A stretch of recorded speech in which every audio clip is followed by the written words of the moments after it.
Nasunog ang kinukumpuning barko sa Navotas City. Dalawa ang kumpirmadong namatay matapos matrapa. Magbabalita si Jim Botejano. Wala ng buhay nang matagpuan ng mga otoridad ang bangkay ng dalawang subcontractor sa loob ng kinukumpuning pampaserong barko na MV Aman Sinaya.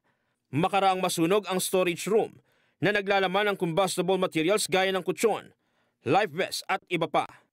Medyo confined yung sunog. So ibig sabihin, nasa loob siya at limitado lamang ang lagusan pati ang mga bintana.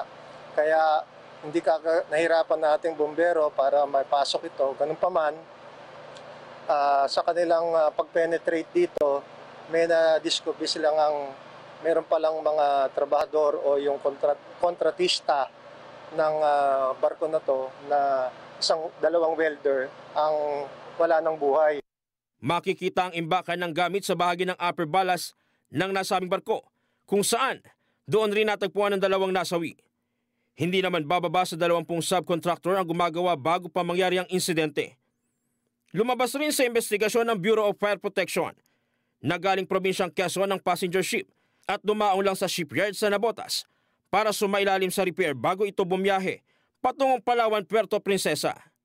Malaki ang posibilidad na galing talaga yun sa welding, of course.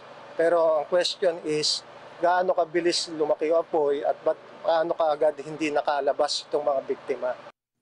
Umabot ng halos 5 oras bago tuluyang maapula pasado 2:00 ng madaling araw. Very tight ang loob ng barko, lalo na sa portion na yon. Isa lang ang entrada niyan at saka isa lang din ang exit na maliit pa. Ito yung nakikita niyo mga kasinlaki ng manhole.